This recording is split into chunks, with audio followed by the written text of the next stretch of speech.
দিয়েছিল। আমাদের পরবর্তী বাংলাদেশ হিমালয় থেকে বঙ্গোপসাগর, ইনকিলাব ইনকিলাব, মুজিববাদ মুজিববাদ। প্রিয় কক্সবাজারবাসী, আপনারা জানেন পরবর্তী বাংলাদেশের ভবিষ্যৎ হচ্ছে বঙ্গোপসাগর ঘিরে। আমাদের পরবর্তী বাংলাদেশকে নিয়ে ভাবতে হলে অবশ্যই বঙ্গোপসাগরকে প্রাধান্য দিয়ে পরবর্তী বাংলাদেশকে ভাবতে হবে।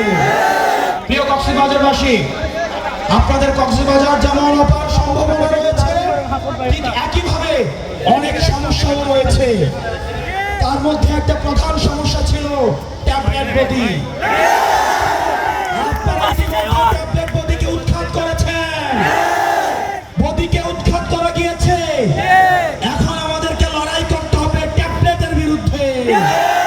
আপনাদের আরো সমস্যা রয়েছে, রোহিঙ্গারা নোবেলের লোভে খুনি শেখ হাসিনা বাংলাদেশে রোহিঙ্গাদের তখন আশ্রয় দিয়েছিল। কোন সেফ এক্সিট নিশ্চিত না করে রোহিঙ্গাদের ভবিষ্যৎকে ঝুঁকিপূর্ণ করে তুলেছে। আমাদের অতি দ্রুত কক্সবাজারের জীববৈচিত্র্য এবং পরিবেশ বাঁচাতে হলে আমাদের এই রোহিঙ্গা সমস্যার সমাধান করতে হবে।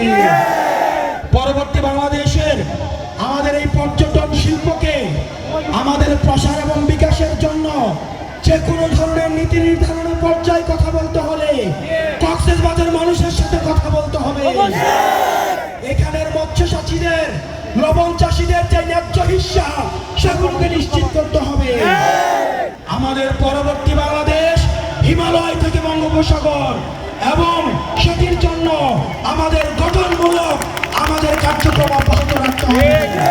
আমরা আগে দেখেছি নির্বাচনের মধ্যে একটা দল সংস্কারের বিপক্ষে অবস্থান নিয়েছে, বিচারের বিপক্ষে অবস্থান নিয়েছে, ফলশ্রুতিতে তারা নির্বাচনের বিপক্ষে অবস্থান নিয়েছে।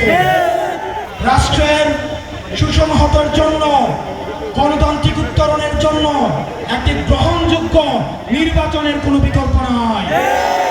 কিন্তু এই নির্বাচন যদি হতে হয় তাহলে আগের নিয়মে হওয়া যাবে না। আমরা আগে দেখেছি 22 জন মিলে একসাথে মিলে গোল দিয়েছে, রেফারি সহ সরকারি দলের পক্ষ হয়ে কাজ করেছে। পেনাল্টির মধ্য দিয়ে গোল দেওয়াকে বিবেচনা করা যাবে না। পেনাল্টি যারা দিবে তাদেরকে রেড কার্ড দেখাতে হবে। আমরা দেখতে পাচ্ছি এখন অনেক রাজনৈতিক দল পেনাল্টির পক্ষে দাঁড়িয়ে যাচ্ছে। সেটির জন্য আমাদের নির্বাচন কমিশনের পুনর্গঠন প্রয়োজন। ইনকিলাব ইনকিলাব, মুজিববাদ মুজিববাদ। এই মুহূর্তে দরকার বিচার আর সংস্কার।